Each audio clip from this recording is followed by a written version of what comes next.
Ladies and gentlemen, welcome to episode 148 of Petey's Awesome Guest Panel. Now, before we introduce tonight's wonderful start, I'm very happy to welcome back. I would like to introduce tonight's co-host for this evening, all Power Ranger enthusiasts. First off, my dear buddy, Prop Man Dan Morano. Hey Pete, thanks for having me. Love you, buddy. I'm so glad you're here. Glad to be here. Likewise. Also join us tonight, who is also from the land from down under, Miss Jessie Devine. What? And I always say this, Jess, and I'll say this for every single interview I have to do. I always love your positive optimism. Oh, thank you. Anytime. Me too. Now, making his debut tonight on the panel, he is a longtime Power Ranger fan, Mr. Javier Alejandro Lopez. How are you today, Javier? Good. It's good to be here. Wonderful having you, man. And you know what? After meeting you for the first time in Morphicon, I'm so glad we finally get to do a show together. Same. Coming back, joining us today, of course, Mr. Rob Dunnan. Good to see you, Rob. Hey guys, glad to be back. Thanks for having me. Good to see you guys too. It's great to have you back, man. Introducing tonight's guest star, I would like to welcome back a dear friend of mine, a man who I not only had the privilege of interviewing last year on the podcast, but a man who I also had the privilege of meeting at last year's Power Morphicon in Pasadena, and he is the star of Power Rangers Mystic Force, Xander himself, Mr. Richard Brancatisano. Rich, how are you today? Welcome, my man. Welcome back. I'm good, mate. What an intro. Jesus. I wanted to do a wild one for you. I had to be wild with my friend. I'm going to live up to that now. Bruce Buffer, take a number. Rich, I think that's the best intro I've ever had, mate. Thank you. Well, I want to make sure I gave you a grand introduction, my man. I appreciate it. Well, one of the questions I have for you too, and we're gonna dive right into the questions. And I noticed with every Power Ranger season, there's always a theme. For instance, Mighty Morphin and Dino Thunder deal with dinosaurs. Of course, you had SPD and Lightspeed Rescue that deal with law enforcement. And of course, yours is a very interesting one because yours is actually the first season to explore medieval elements. So I was just curious to know, sir, what was your opinion on how your season explored like mythology and themes of magic for your season? Because that was the first time that I believe that was done in Power Rangers that dedicated to medieval times. Yeah, I actually didn't know that. And when they told me that, that was pretty exciting because it's always nice to have something original and unique about, whatever show you're doing, something that's novel. So that was kind of cool. And obviously that was reflected in our costumes and all that. So that was really interesting because I hadn't seen Power Rangers since the first, season, the OGs. So when they were telling us that no one's worn these capes, it was new to me. I didn't know what the difference was, but we had known about the success of Harry Potter and all that. And do you know when did Harry Potter come out? 2001, and the movie came out in 2001. 2001, right? Okay, so obviously, they knew that was successful. And I mean, how did you feel about it? How did you guys like it? Like, was it a shock? Was it different? Did it take time to get used to, or was it something that people were on board with straight away? Yeah, we'll start with you, Dan. What do you think? Yeah, well, that's the thing. I was ready to hate it because I'm not a Harry Potter guy. I'm not a magic guy. But then Broken Spell is what got me hooked. It was like, because again, like you're just saying, the capes, the look, there was usually the suits have some element of white to them, and there was no, like, you see the colors, it's like it's green, black, and gold. There's very few colors in there, and I just wasn't sure I'd like it. But again, I was hooked by the first minute of it, and just it's in my top 3 favorite seasons of all time. I love Mystic Force. It's so good, and just I relate to like your character the most, probably, Rich, but just there was a lot that again, like I was ready to hate it, but I ended up loving it, and it's just, I love everything about it. So, and it come, like, what's funny is I'll keep this short and brief.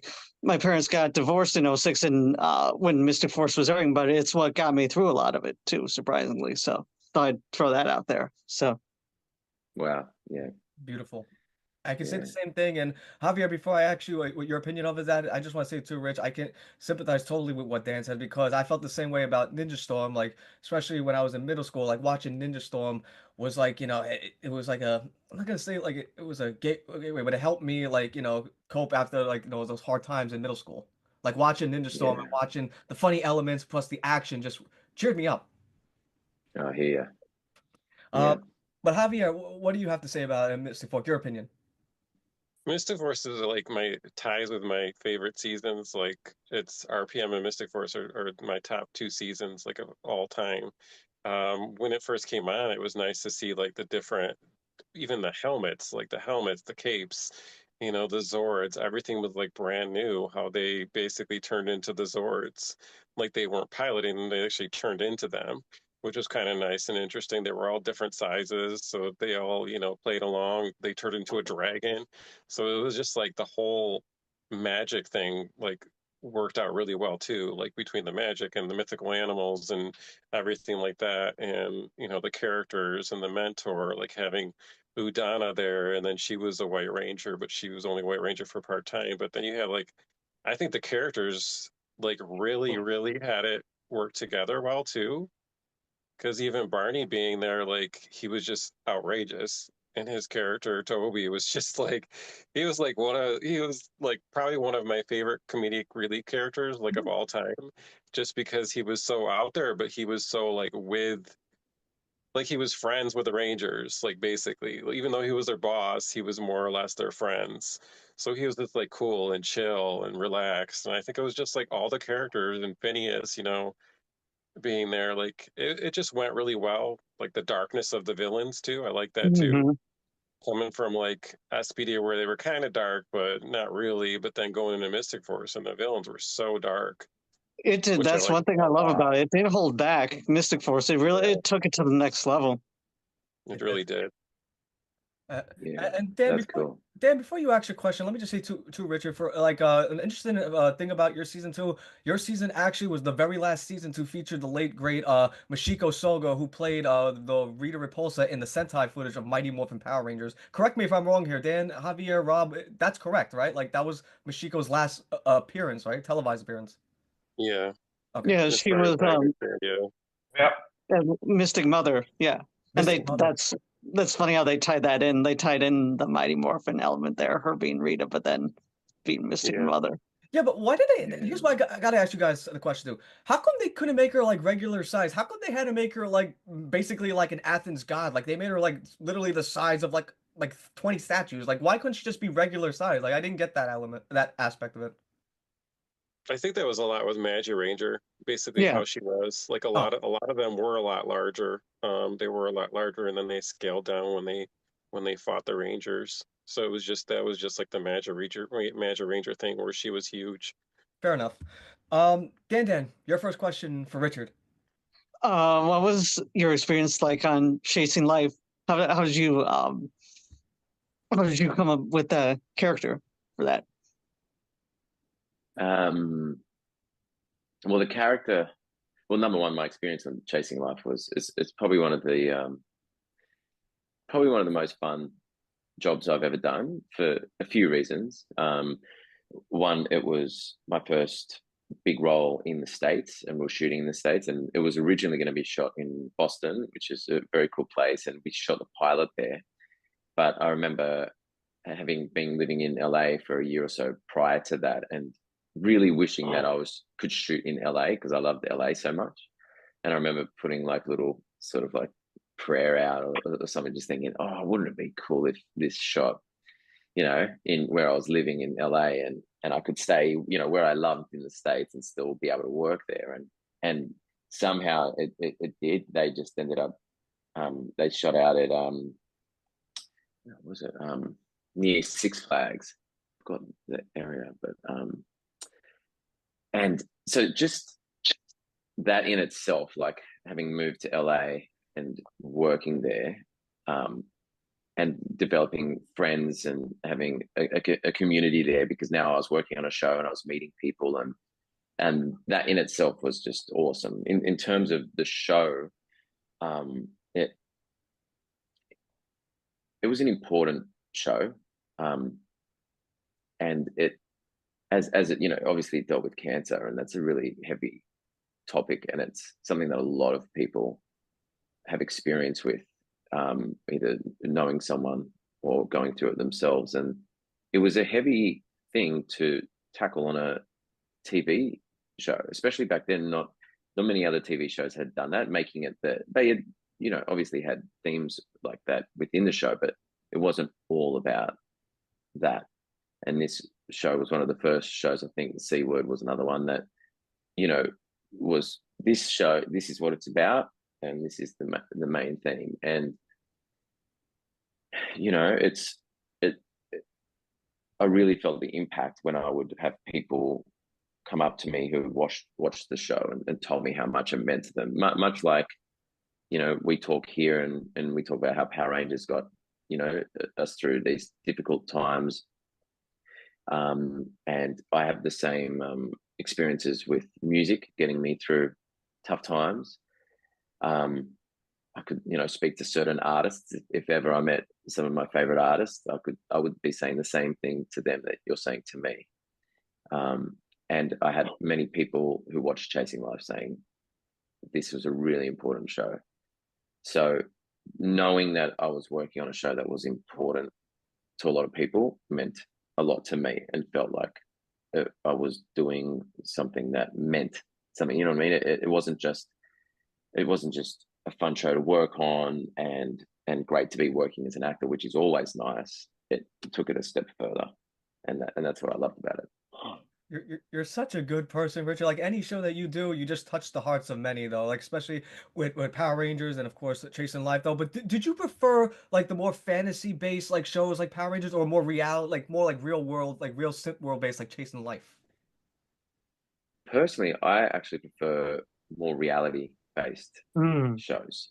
In saying that, I like to find the reality in magic worlds, because that's what I believe makes those worlds come to life. Do you know what I mean? Like, that's what grounds those shows and allows us to sort of enter those worlds in a believable way. And so, but in terms of what I like to watch, I like things that are very much based in it's not just reality, but also based in our time.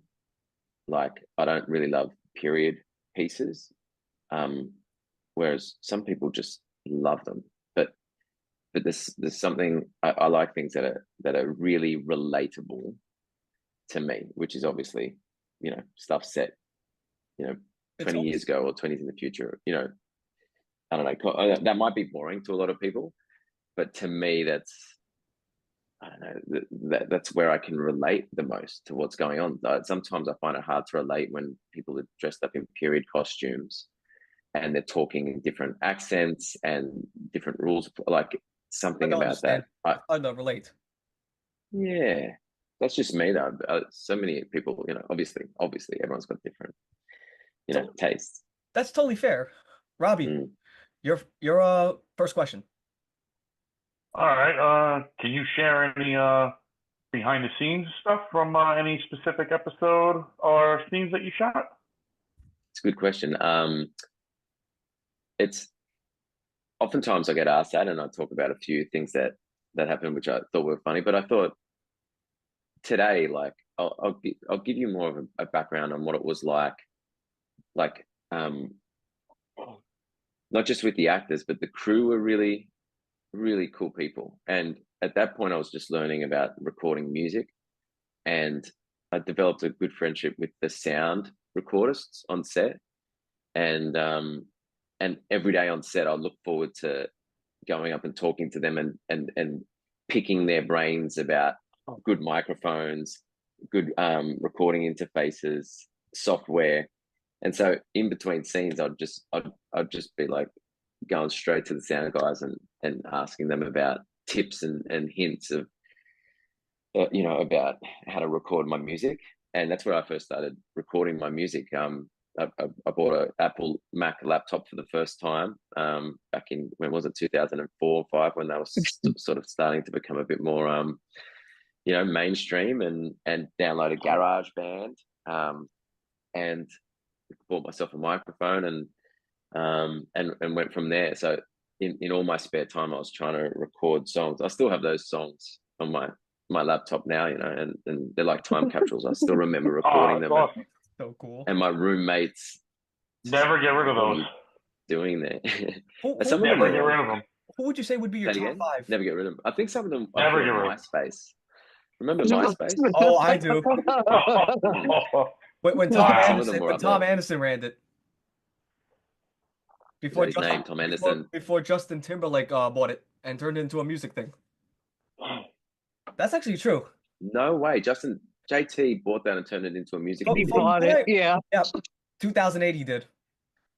And then it just didn't go any. Is that when it No, stopped? It went downhill after 2008. Downhill. Do people use it anymore? Is it No. still around? Is it still around? It is, It is but I still would running, love to though. get some. I would I love gotta to look get some of my into old this. MySpace pictures back, but I like my own MySpace- entries. Imagine MySpace made a comeback after everything that's going on with these social media platforms and everything that's happening. Imagine MySpace comes out and goes, "All right, this is back." the." that would be wild. Is Do it, you- correct me if I'm Richard, wrong. really, Sorry, go ahead. Then. really quick. This is really quick. Richard, you'll appreciate this. I still use GarageBand for my recording. Like when I do voices for my work, I still use GarageBand and stuff like that. So Oh, it's a great program. it is. It's simple and it's easy to use.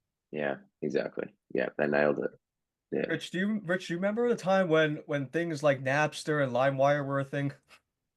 Absolutely. I remember my first song I downloaded on Napster was an Ozzy Osbourne song, and I played it on Winamp, and it took half a 3 day to hours to download an download? MP3. Remember Winamp? Oh, I do remember that. Kaza. What other one? How's that? Yeah. I Kaza. sort of felt bad about it. I was like, is this okay?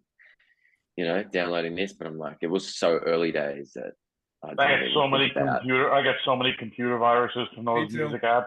Oh my god. Especially one from that Oh. app with the purple monkey that talks to you. What was that? You remember that purple? You guys ever remember that purple monkey app where like you would say something, you could type something and it repeats what you say? I forgot what it was called, but it was a big thing back in 2001 Oh, when that's- AOL time. I don't remember that. Oh, I'll show you guys like when we go after. Purple Monkey. That's awesome.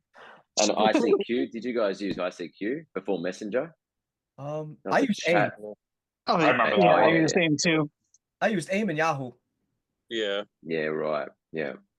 Very rarely did I use what was the other one? MSN? Yeah, I had Oh, MSN. really? I had Yeah. MSN and AOL. Yeah. Richard, when I first did the show, I wasn't even using Zoom. I was using Skype. But people told me Zoom was much better. Zoom zoomed up during COVID, didn't it? Yeah. It just took over. That's Skype was a thing.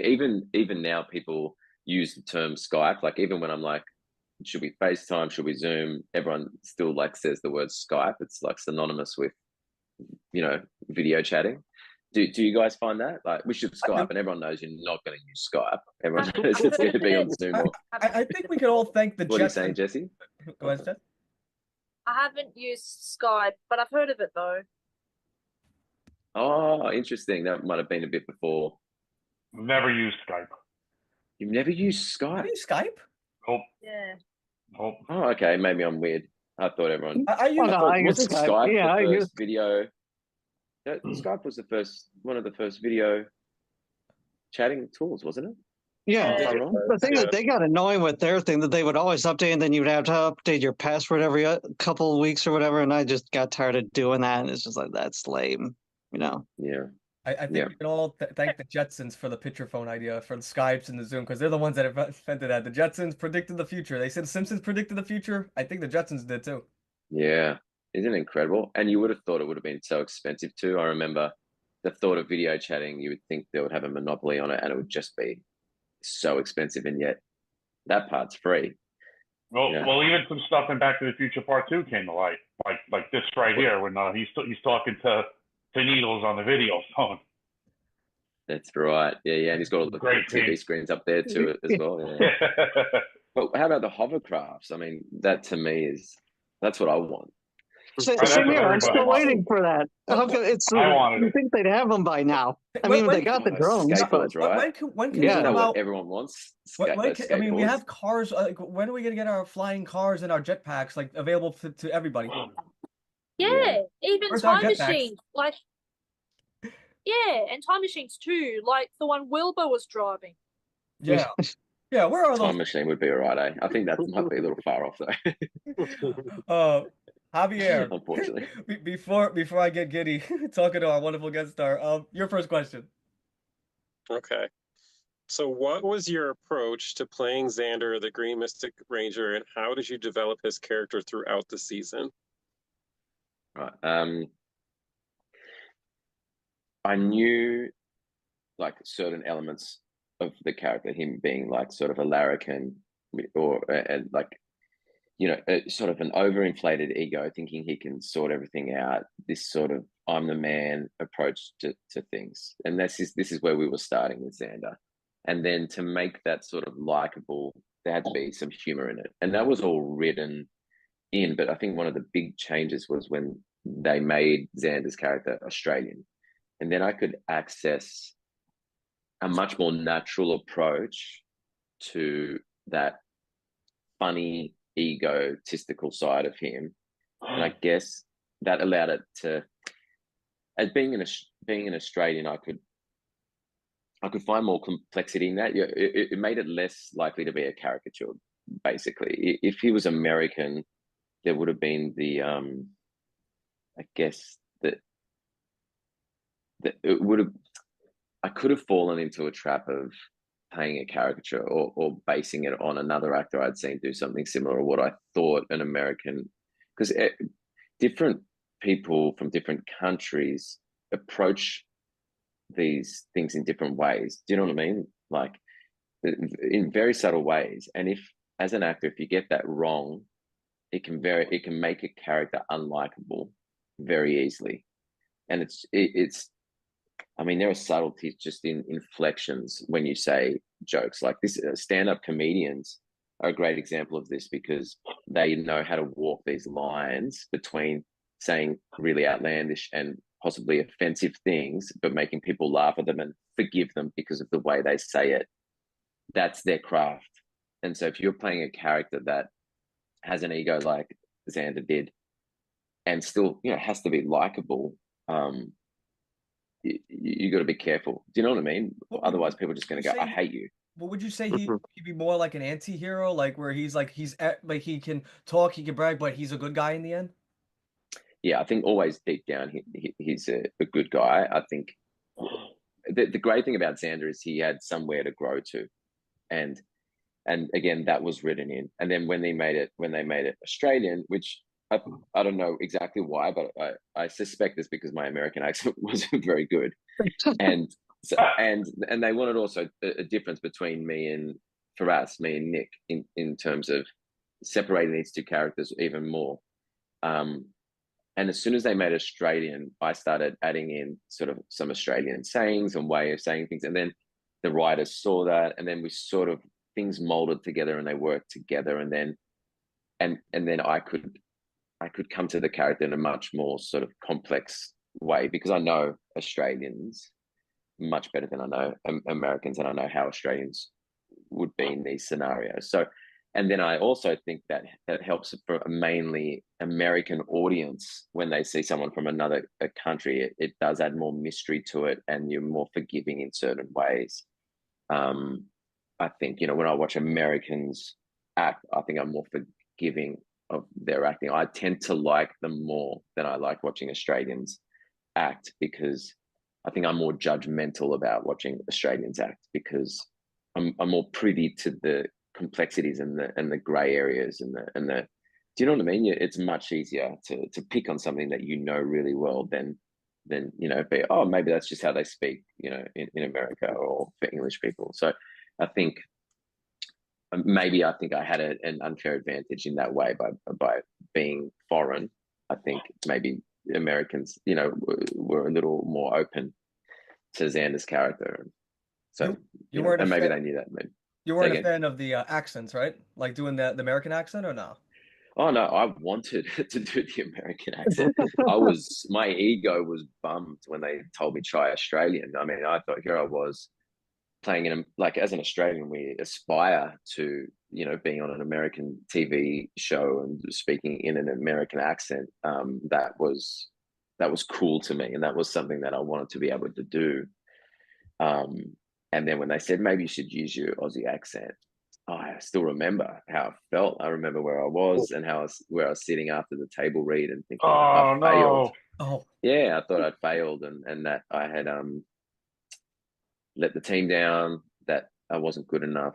And I already was very insecure as an actor anyway. And this is my first series regular role. So I was scared, I didn't know if I could do the job and do it well enough, especially coming into a series that was already, running and people had expectations. So and then added on, now we're going to make you Aussie. I was pretty, I was pretty disappointed.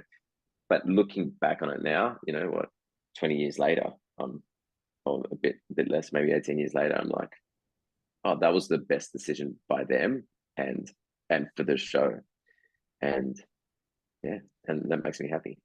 I mean, you're a fan favorite, right? I mean, I hope you know that. Like, I love your don't know character, that. but I Well, mean, lots of others too. So, Yeah, I mean, that's nice to hear. it I'm made very your honored. character. It made your character, so I'd say Well, it there you worked go. out pretty well. So I mean, it's great to hear. And it just goes to show, it, not letting your ego get in the way of what the show needs is really important, as for any artist and anyone working anywhere.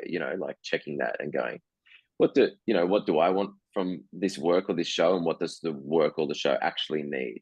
And the producers and the writers and the directors knew, and they knew to do that, and they were right, and that's obvious by, I guess, your reaction to his character. So that's pretty cool. And many kudos to like how you portrayed the character too, though, Richard. Because like you know what, as an avid fan, like you really made the character very believable. I remember when Xander got turned into a tree, and like I was getting so into it. I felt so bad when Xander was getting turned into a tree. I felt so sorry for when that happened to you. I was like, oh man, no.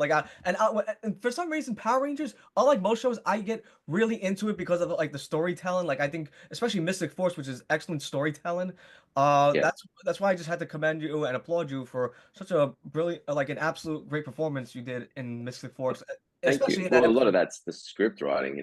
When you're talking about the story, that that's a lot of it's in the script. So I can't take any sort of um, you know any of that. I was just saying And all I can you're an say is excellent all I actor. did was just try my hardest. That when you go, how did you do it, or how did you approach the character? All it was literally just trying to do a good job. That's all I can say. I just was enthusiastic about it and wanted to do a good job. That's all. If that makes sense, you know what I mean? It was yeah. It does. You did a yeah. wonderful job because One, I felt like sorry, go ahead, Dan. oh no, I was just gonna say one thing too. I don't think they would make a character like yours nowadays too, which is sad because Xander was Right. kind of a he was a womanizer and kind of he was a flirt, like he would flirt with the customers and stuff like that. And I don't think they'd be afraid to do that nowadays, or have like a dude be a dude nowadays. And just so that's why like again I love your character, and I just love one of the many things I love about Mystic Force. So but I forget that stuff. oh yeah, it was Yeah. great. Oh yeah, he was that, wasn't he? But it's again, I say that's a good thing. Times I have love because changed. I Yeah. relate to that very much. I'm a flirt myself, so I. So, Well, I think if they did it now, they would probably actually look at that stuff, look at that part of his personality, and work out why he's like that, and maybe have him grow and become a more respectful person as well. You know what I mean? So well, they wouldn't he just was. have it as part of his personality. They would use it as a teachable thing, I Yeah. guess, if that makes Well, I sense. didn't say it's still respectful. I mean, you weren't rude to them, or they never made the character rude to any Yeah, of the true, women. It's true. like Yeah, he I mean, wasn't. it's Yeah, yeah. better Angie, Angie and Melody were like best friends with it. They all got along. Like Angie, like sorry, Vita would check him sometimes, but it was never like they never hated each other. It was all Yeah. well in meaning. So, No, true, true, true. but I know I think he was very respectable and very respectful Yeah, and respectable. So Very true. yeah. I'm just in the minority nowadays who misses that stuff. Where it's like, oh, like I don't know, I'm weird like that, but. Yeah. Jesse, your first question for Richard. Oh, you mean second? First one, the one that because Chris was to join us, so he didn't join us, so I'll give you Oh, Chris's question. okay. Okay. How did you balance the physical demands of playing a Power Ranger with the need to stay focused and energized? Yeah, okay. That's a good question. So it was demanding. Even though I was a lot younger than I am now, like there's no way I could do the stuff that they wanted it, they required us to do now. That in fact, I think some of the reasons why I've got a sore back now and I'm a little worse for wear is because we did a lot of our own falls and stunts. None of the big stuff that the actual stunt um, artists did, and they're incredible. But there was still a lot of things that we did that we probably weren't really trained well to do. So we ended up probably hurting ourselves. You know, like a lot of falls, like just hurting your back, and obviously, I think I was maybe 23 or something. Like as a 23-year-old, you feel indestructible. So you want to do as many stunts as possible, right? You're going to this show, it's martial arts. I'd studied karate for 10 years before this.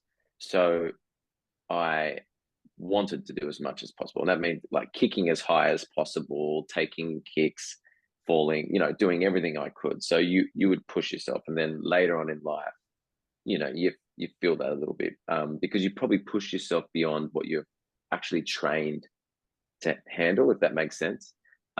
Because you care about the show and your ego too. You want it to look good and you want to look. I grew up watching all these blood sport and kickboxer and So good. all these Wonderful martial stuff, by the arts, way. Bruce Lee stuff, no retreat, no surrender. I loved fighting movies, martial arts movies. So to be in Power Rangers was just like a dream come true in terms of using that. And whenever we got to fight, we actually got to fight, with no helmets on. Everyone in the cast enjoyed that and looked forward to that. They were our favorite days. But I'll tell you, like it hurt. We did have a 2-week training period prior to starting shooting, which is really good, where we worked with the stunt artists and did learn the basics of how to fall correctly without hurting ourselves, and all that, how to roll and do certain things. And they also got a good sense of where we were at, in terms of what we could do or couldn't do. So that was really fun. That 2-week training, that was cool. I remember, like we were wrecked. We were, because I was stretching us and we were trying to keep up with the stunties, and there's just no way we could because they were so good. I remember, my hamstrings were killing me, and my back was sore, and then the second thing I'll say, being an ensemble piece, we were pretty much on set every day. So every day from like 5 a.m. to 5 p.m. or longer, we were on set all day. Whereas since then, when I've worked on stuff, you might be there for a morning and then leave, and then have Tuesday off, and then Wednesday be there. You're like, what? It's not very, unless you're the lead on a show, you're not in every day. Whereas something like this, we were, because every scene is pretty much all of us, or 3 of us and 2 of us, or something like that. So that was, and I think he may have even worked 6 days a week. We worked on Saturdays because a lot of locations that we needed to shoot at could only be accessed on a Saturday, because obviously people were working from them during the week. So I can't remember if we had Monday off, but I think Mondays we did ADR, and that, which is dialogue replacement. And for a normal project, there's not normally a lot of dialogue replacement, unless a plane flies over or it's a windy day or something like that and you have to redo it.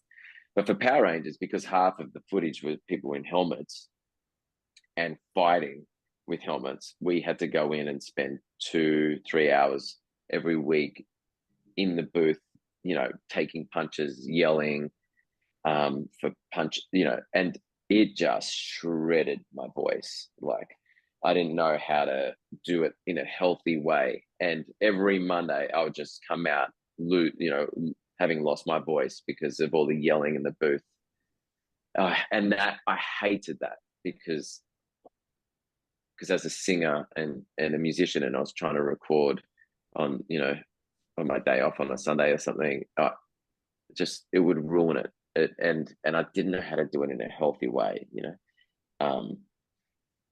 And Nick could do it in a healthy way, and he's done a lot of monsters and stuff, and he knows how to do it, and so other people were fine with it, but I just, it killed me.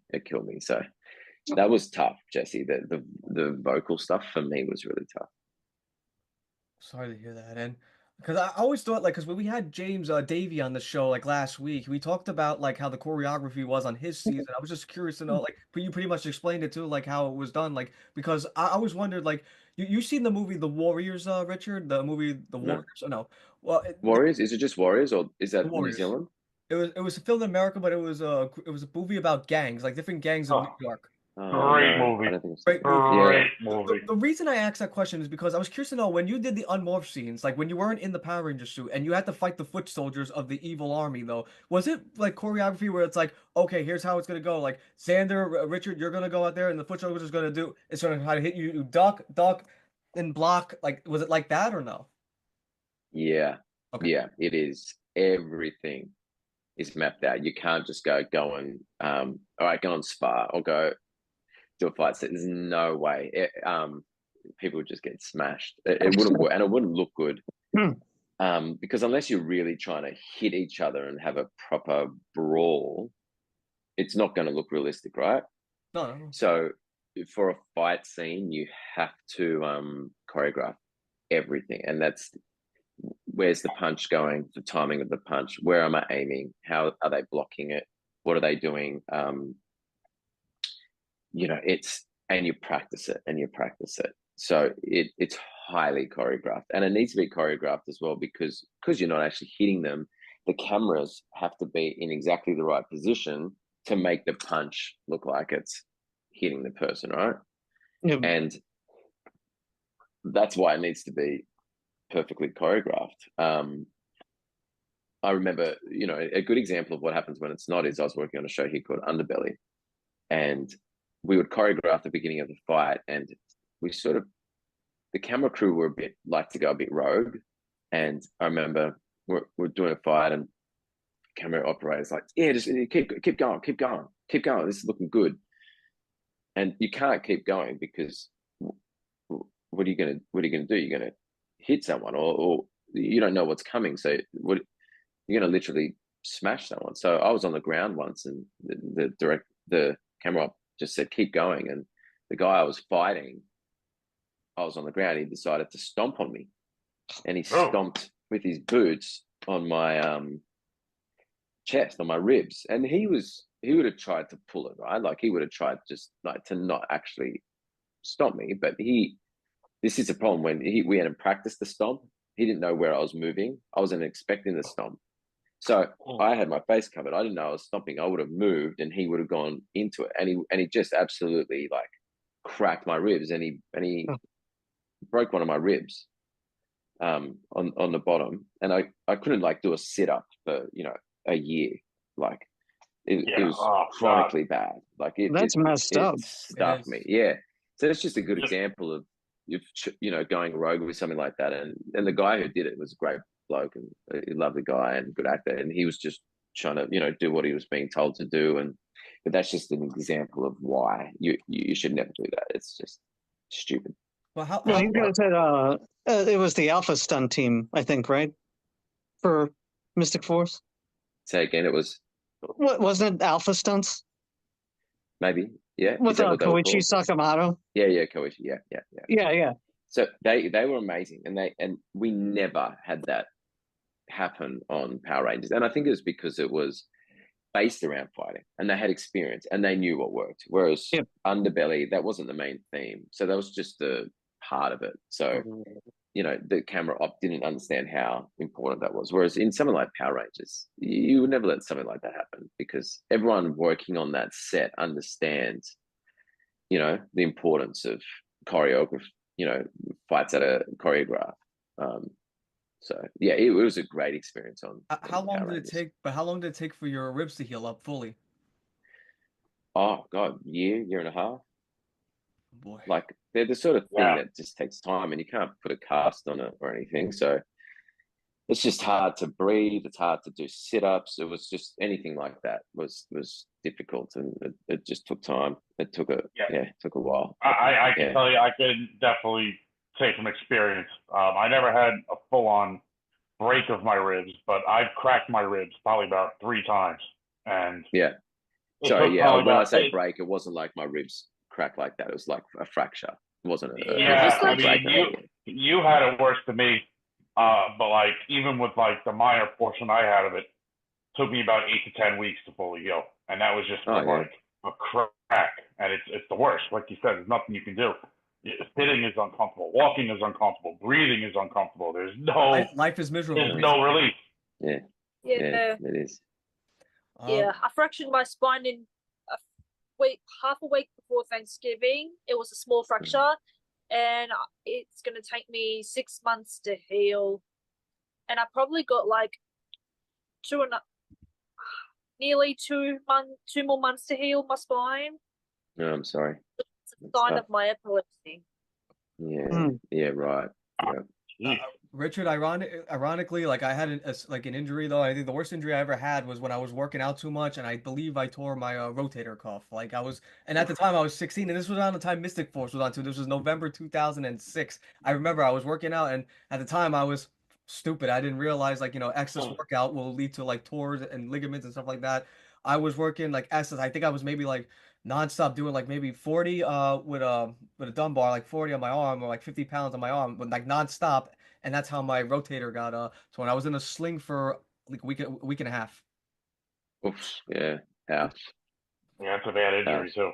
It is terrible. And I want to ask you, Richard, too, like, because you dabbled like into the roles of like, the hero though. Like, would you prefer playing a hero or the villain in any role?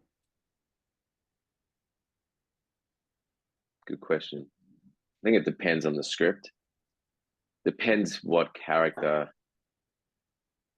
how the character's written. I think the villain always seems interesting, but if the villain's a two-dimensional villain and we don't understand why the villain is the villain, then I wouldn't be interested in playing it at all. What about if the villain would say something just to get like like the crowd to get the crowd to pop or something, or try to get them to generate heat though? Like for instance, if Power Rangers was filmed in front of a live crowd and then the villain goes, I know they'll never do this though, and I say this as an avid Beatles fan, so whoever watches this don't misconstrue what I say here, but imagine in character going into like Blackpool and then going into arena filled with 1,000 people and say, ladies and gentlemen. And that's why I'm glad the Beatles broke up. Keep up the great work, Yoko.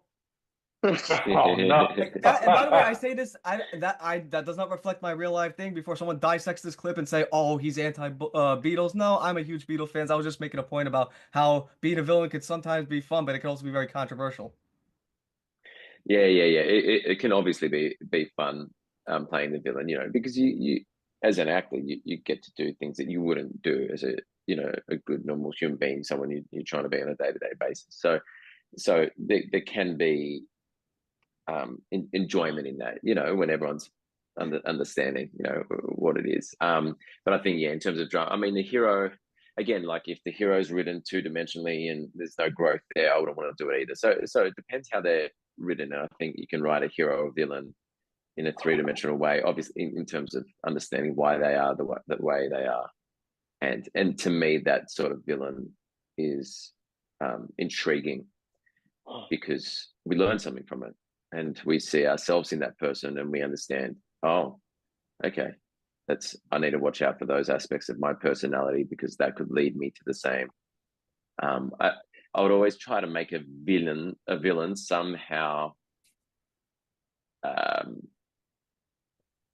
like a thread from the villain to every human being who watches it, meaning that every human being could find themselves acting like this person if they made the wrong decisions in their life or the certain influences around them were different. And I think that's the point of, well, one point of art and theatre, for TV shows and movies is so that people see themselves or parts of themselves in these characters, and it serves as some sort of mirror or a lesson, to learn, oh, okay, instead of just calling this person evil or a villain or they're just bad. It's like, why? To get a How? backstory, Yeah, of them, and to see like how you can relate to them, right? Yeah, yeah, well, because then you know how not to, because a lot of villains probably think they're justified in doing what they're doing. They, yeah, even though they might know what they're doing is bad, they may think it's justified, because what was done to them was worse, or that's payback is fair, or humans have many ways of rationalizing and justifying their behavior. So I think sometimes, a lot of villains think they're the victim, and so I think, yeah, I think there's a lot to delve into in terms of a villain's mindset or someone who you just call evil. I agree. You got to understand them better to really get a fair judgment on them. Yeah, yeah, yeah. And so we can learn and not become that. Of course. And like Hannibal yeah, Lecter or Thanos. A lot of people relate to those two, surprisingly. Or like you kind of or they like. I notice a lot of people sympathize, or even they're like, "Oh, he's a bad guy, but we need his help." You know, does that make sense? right. Except Like for making sense. like a villain sympathizer. I don't know those two villains very well, but But think you would. you should see Silence of the Lambs. It's really good. I haven't seen it for a long time. I need to rewatch that, don't I? It's so good. Yeah. Dan, would you recommend too? Because I watched this too. Did you like The Shining or no? Dan? Oh, I thought you were asking Richard. Sorry, I Oh was yeah, I asking love you. The Shining. Because I know you're a horror fan. That's why I was asking. Yeah, Okay. Me too. Um. Oh, it's a great movie, Jess. But Dan, we're on the subject. You had another question for Richard. I did. I thought I asked. No, you had I believe two. You asked one already. Uh, sorry, I forget my. You'll remember. Don't worry. We'll get back to you. When it comes back to you, we'll get back to you. In the meantime, Robbie, ask your question. I'm gonna ask mine. Yeah. Oh, all right. Are there any aspects of Xander's character that you can relate to in your or regular life? Yeah, good question. I think some of his backstory was relatable for me, feeling, and a lot of people have felt this, feeling like an outcast, especially at school, feeling different from people and being bullied, and trying to fit in, and then I think overcompensating by trying to fit in, um, doing things that you wouldn't usually do. So then so it raises your social status because you were so scared of not fitting in, you didn't have friends, so therefore you sort of overcompensate. And I think that's sort of what Xander did. And he was bullied, and then he's come in and he's overcorrected from being bullied. So he's over controlling. He thinks he knows everything. He's developed what you might call a rigid ego. So an ego is good, obviously, because you've got to know who you are. But your ego, sorry, has to be. It can't be so rigid that it's like it needs to be, for want of a better word, supple. You need to still be able to listen to people, take in what they're saying, and be vulnerable enough to question your actions and listen to people's feedback. Whereas I think if your ego is too rigid, then you're just like, anything that comes at you that's negative, you don't even listen. It's too hard to let it in, because it hurts too much. So I think he came sort of from that realm, and then as time went on, and he had to work as a team and listen more and sort of accept people's help as well, with Vita and the tree, and also some things to do with his vanity, realizing that it's not all about your looks and stuff like that. It's about who you are as a person inside and your actions. I think it was really nice to see Xander's, change towards the end, and then in the end, he can use, what he went through to help other people, like he does with Nick. When he talks to him about fitting in, and he can see Nick that he's finding it hard to fit in, and he goes, "Listen, I get it. I was bullied," and I think that was a really nice moment. So yeah, I think those aspects, I could relate to. Yeah, yeah, It seems like what you just said that make the audience make it feel very relatable, and it captures that beautiful moment. They're like, "This is what we Absolutely. came here to see." yeah, yeah. We talked about that last time you came on about light source because that's the moment that stuck with me the most, especially like I mean, again, I'm pretty weird, but I'm used to that. But it's a, like, but that's just stuck to that was one of my favorite Xander moments and just Mystic Force moments in general at that time. You know, Oh, awesome. so, oh yeah, it still sticks with me. I mean, again, I rewatch Mystic Force a lot, so it's so Me good. too. Me too. How often do you watch it? Uh, I watched it about 2 nights ago. I watched Dark Wish I just for watched the Awesome. because last I week. felt like it. What was that? Awesome. Oh, we were just talking about we watched Mystic Force. I watched it last week. Dan watched it 2 days ago. We were just recapping the season just to get a touch up on. Just remember the good times, of course. Okay. That's sick. And Jess, before you ask your question too, I just had to ask Richard at MorphiCon last year. You were like I forgot your booth was that? Rings of Frozen. Huh? Hmm? I think Jess is. I think she cut out. Oh wait, Yes, Jess, are you there? Yeah. Okay. Don't don't worry. This will all be edited. Don't worry.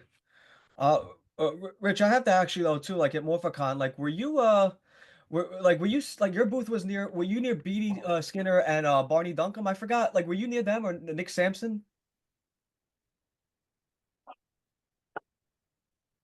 Yeah, I think I was. I think I was a little down from them. Okay, Yeah, because I I Next to remember. Angie. You were next to Angie. Because I remember when we was took next this to Angie picture. and who was it? Sorry. No, I was saying I remember because when we took this picture, I remember seeing your name with those stars too. Yeah, yeah, yeah. I remember that. It's good seeing that up there. I still have when we first met too, from way back in '07. Oh, I love that picture. You touched the hearts of That many. brings back Look so at many your hair. memories. Look at Dan's hair. Show me again. Oh, I gotta see it. He's like got like a little gold in there. That's so Yeah, it cool. looks good, mate. You want to know You're something rocking funny? it.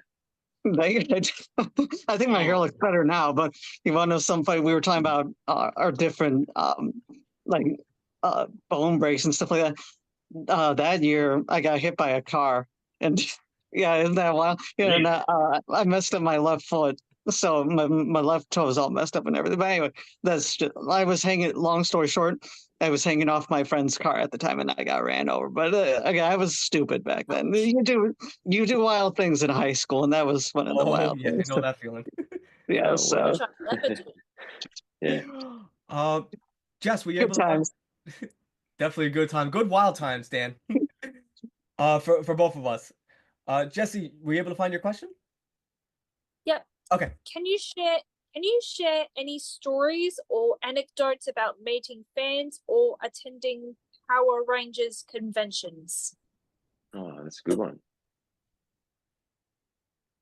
I mean, I got to say that every time I do I go to a convention, it just gets better and better. Like I'm just because there's sort of few and far in between, maybe once every year for me. When I get there, I'm reminded straight away about how fun they are, if that makes sense. Like I'm always looking forward to them, but it's not until I step in there and surrounded that I'm sort of I go, oh yeah, that's right. This is and I've got to say it's starting to feel like a big sort of family, like a big community. At first it was obviously just meeting everyone for the first time. I didn't number one, I didn't realize how like that first photo, that was from 2007, Daniel, I think, right? That's when I first Yeah, went to LA, and that was the first convention, and it was a very different convention because there was just panels, and we got to meet you and stuff, but it was different. We weren't sitting at a booth where we would sit there and we could have long conversations and chat, and it was slightly different, and yeah. since these, and I don't know how many I've done now, I should count. maybe Javier, maybe you know. Do you know how many conventions I've done? I feel like you It feels have like I we're seen you? together all the time at them. Like since 2019, we were just together each time. Yeah, yeah. Maybe I've done 5 or 6.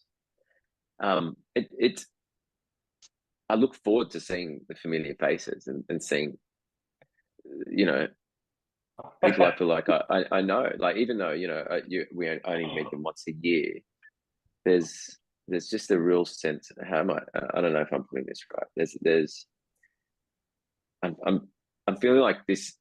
Hopefully, this continues to happen for a long time, and it's something that everyone looks forward to every year, and it just keeps developing and developing, and it really is a special time of year when I get to do these, and in general, the fans are just really great people, down to earth, intelligent. They love the show, and they care about it, and it's meaningful.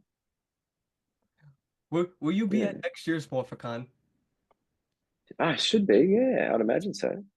I hope so, yeah.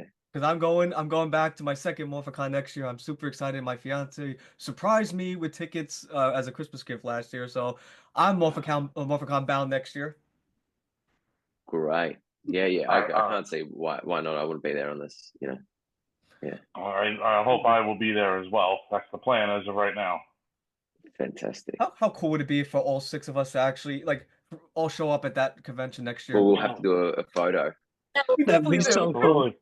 and then you can have that photo up next time we do my third podcast with you guys. I'll do it. I'll definitely It's bring gonna it. be like, Dan, you should do a modern family reference. So like take a picture, like show that picture, and then take a picture with you and Richard, like now, like back then and current. So it's like modern Yes. family. It's funny. We do I have think one like Dan should that, bring except that it's in. on my phone. So I got to print it. I got to print the next one, but I still have this is the original though. This was when we were at the Wilshire for this one. It wasn't Pasadena back then.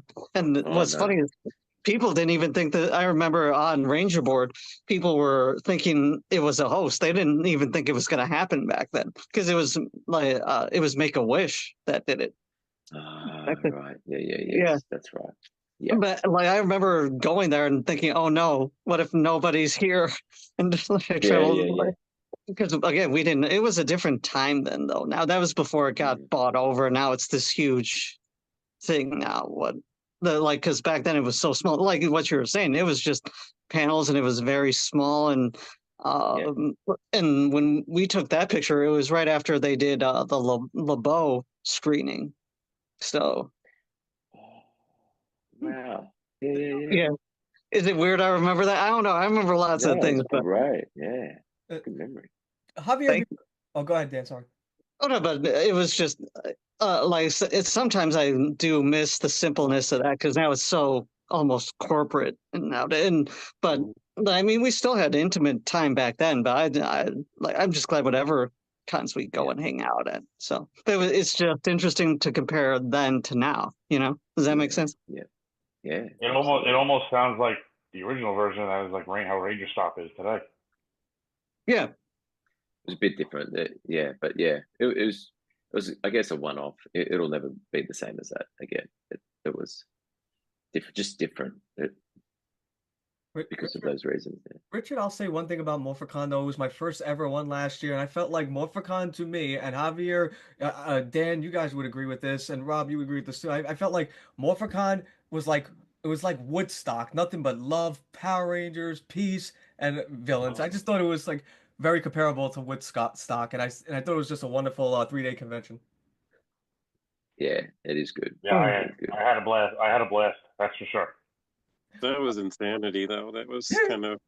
I think that's because it was the biggest it had ever been. But like the whole sponsoring thing and like trying to run back and forth, I don't like. I love sponsoring all those people, but at the same time, it was like trying to run back and forth to the tables to like talk to the people that I brought, but at the same time talk to the people that I already knew, and it was just oh. Yeah, you brought a lot of people, Javier. Would you bring like 20? Would you bring like 20 people? was like 15 of them, and it was just like trying to go with those people, but also trying to catch up with like Richie. But we did spend a lot of time together still, Rich, though. We Yeah, we still got some did. good moments. Yeah. We had a lot of good moments because I would go back to the table talk to Angie for us. So I mean it was a really good time. It was a great experience. I don't think any other year will be like that because it was just so huge. It was Yeah. like that whole aisle, that international aisle was just like insane with people Yeah. because of the fact that you guys don't do conventions as much as everybody else. So Yeah. it was like that aisle was constantly busy. It was constantly going, and it was Yeah. good though. It was really good. It was a good experience for everybody, I think. And I think people were overwhelmed too. You had a lot of first timers, like Barney. It was his first time going ever. Holly That Shanahan, he had a blast. Yeah, Holly had a blast. Sin Like Wong was there. BD had a blast. Like there was so many people. It was like their first time only. Their first time. Maybe hopefully they're going to go again to other ones, but it's like it was their first time going to a convention. I just don't think they expected to be what it was, but they all loved it, Javier, Yeah. which was awesome. Javier, how awesome would it be if they got Rhea Duras to come? Vandervis. Yeah. How awesome would it be to get her from Operation Overdrive? Because I feel, did she do any of the PMCCs or no? She I only did the one in '07. Yeah, it was a long time ago. They did try to get her this past year, but she was busy. I can't wait for next year and see who's going to be at next year's. There might be names that we didn't even see at 2024 that will show up in next year's 2026, which I'm excited about. I love the element of surprise. It's always good. It's So, I always mean, good. well, remember one thing, guys, and Javier, before you go your question, remember the one thing I always learned, and that is always expect the unexpected. Meaning, always expect the unexpected guest stars that are going to come on for Morphicon. And that's why I didn't expect Sing Wong to come at last year's Morphicon. Nobody expected that. I didn't expect Holly Shanahan, and that was really cool that they actually showed up for that. I can't even begin to say like what kind of situations, all fun, but situations I ended up in, not only just PMC, but just Ranger stuff. I just somehow find my way in the middle of things, and it's just crazy. Prime example, I was basically gifted a ticket to PMC last year, and it all came together rather quickly. I probably didn't know I was really going until maybe about a month before. So I just had like a basic ticket, and I ended up in the VIP. I ended up in the damn VIP party. That's cool. Yeah, like a buddy of mine that was there that we were riding with like that whole weekend. One of my friends called me, Kevin from Morphodite Fitness, called me down a lot. He's like, "Hey Rob, come down here for a minute." And the guy I'm talking about just reached his pocket and handed me a VIP ticket. I'm like, "What?" And he went up to Scott and just asked for it, and he just gave him a bunch of tickets. So it's like you said, always expect the unexpected. Yeah, wow. It's awesome. Javier, your question for Richard. So, what advice would you give our viewers? Good question. How can you be more specific in terms of what? Any advice in general, Any like advice you can give in life, any and any advice in life of stuff that you come across, or any sort of difficult situation that comes up. Any advice that you could give them? That's a tough one without knowing sort of specifically. But I'm just trying to sit with something maybe that I've learned recently, or I would say even just encouragement, because I mean, you and I have known each other for so long. Like, yeah, you've just encouraged me over the years. Just any advice that you would give them as well. I would. Yeah, that's a good question. I'm just trying to make sure it's the right advice, because often some advice for one person can be the opposite what another person needs to hear. But I would say know, learn who you are, like yourself. So you can, when people say follow your heart, that sounds like a cliche, but when you're doing something that you love and you're doing something that inspires you, that gets you up in the morning, you become a better person. You hold less resentment. You have more energy.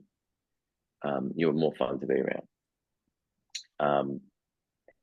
And then you can give more to other people as well. So I think don't be afraid to do something that you are passionate about or that you love.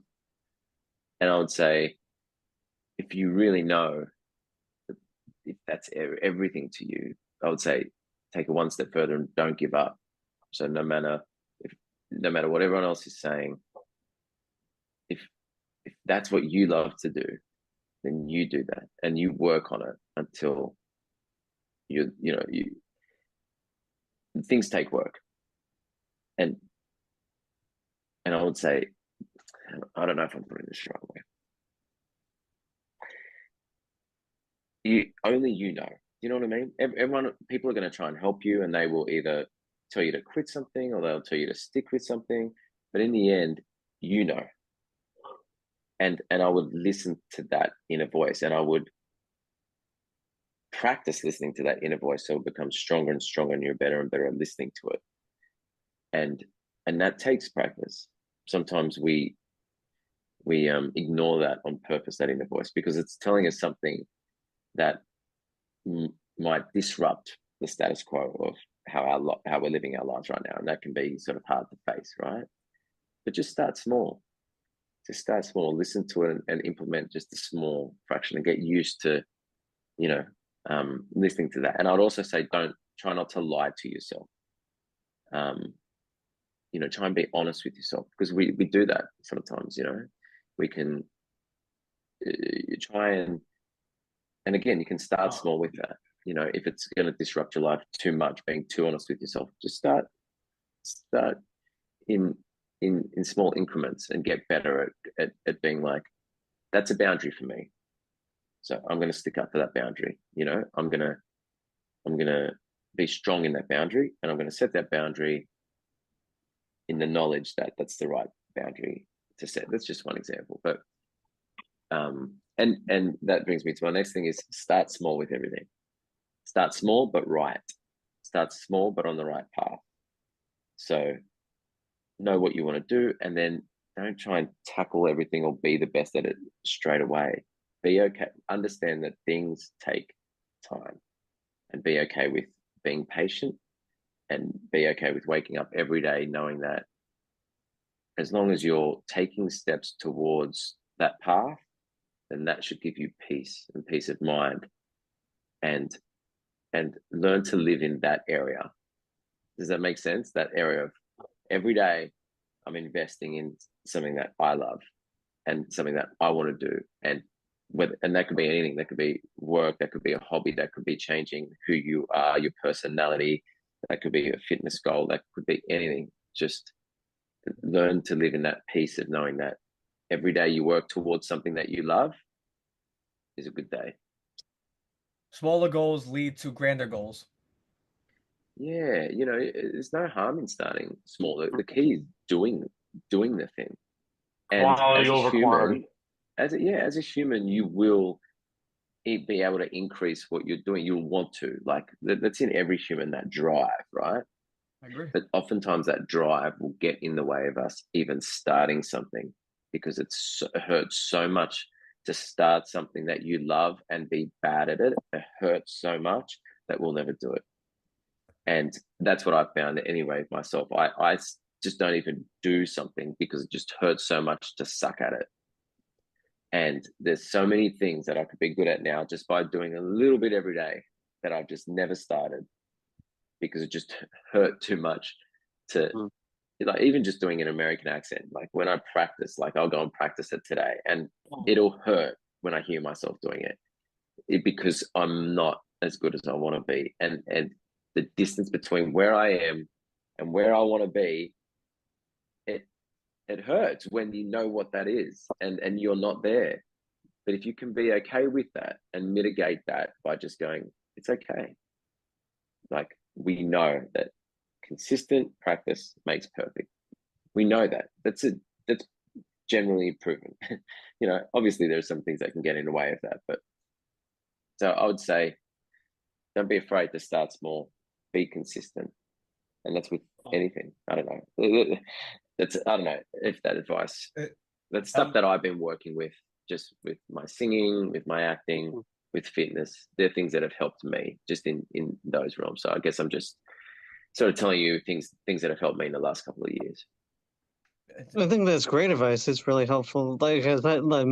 It's cliche to say, but Rome wasn't built in a day, and what you're saying makes absolutely sense. Just be consistent, and the little things will become big. And I just finished a commission painting for somebody. It started off horrible and terrible, but then we're finishing it day by day. It got better and better. Yep. So start small with Fantastic bigger to hear, mate. gains. Start small with bigger gains. Yeah. And then we're gonna wrap up soon. To everyone, Dan, were you able to find your question or no? no, That's it's okay. okay. We're gonna wrap up soon. I want to get we're gonna ask the co-host their final questions and or comments, and we're gonna start with Rob. Robbie, any final comments or questions for the legendary Richard Brancatisano? And see, Richard, I said you should be proud of me. I said your last name correctly this time. Yes, you did. Beautiful. One thing, that's the one blunder I made sure to fix on the first interview we did. Good on you. There you go. Small improvements. So go ahead. All right. Well, really not so much of a question. I just want to say thank you for taking your time and coming on here and talking to us and sharing some stories and some things for everything that you did. So it's especially, I'm assuming you're still in Australia, right? Yes, I am. Yeah. Okay. So I know that the time difference between there and here is quite big. So yeah, I really just appreciate you coming on here and spending some time with us. Thanks, Rob. It's a real pleasure to meet you. And it's not bad. It's midday here in Sydney. The only problem is it's really hot. So Yeah. hey, bring that weather over here. It's cold. It's cold in New York. We need that hot weather. What was it like today, Robbie? Like, what was it, 20 degrees today in New York? Because I'm in Brooklyn. Yeah, probably about 30. I mean, it hasn't been horrible, but a couple of weeks back it was pretty cold here. It was in the teens, and we had a little bit of snow, but yeah, really thank you for coming on. It's much appreciated. My pleasure, mate. Jesse. Nice to meet you. Jesse, as I said before, from one wonderful Australian person to another, any final comment or question for Richard, because you two are wonderful Australians? Well, I'm wondering, when we get to Salem one day, I wonder which one of the popcorns we will like to try one day. Food. Oh, where's that? They're popcorn from Salem, Massachusetts, from Pop. Sour apple. Yeah. Oh, yeah. Good choice. That looks good. Yeah, I love sour stuff. Yeah. So, Javier, your final comment or question for Richard? Richie, what can I say? You're like family to me now. I mean, we've known each other since probably 2016, since I first met you, broke down at the table, talked a lot. We became friends since then. Brought you to Ranger Stop, saw you at Morphicon, went to dinner with you a couple times. So you're just an amazing person. It's good to see you. Hopefully we'll be able to see each other again this year if a few things work out in the cards that we have. Yeah. So I'm always willing to bring you here if I can. Always willing to catch up and have a good time again. One of my favorite Rangers ever, you know that. I've told you that before.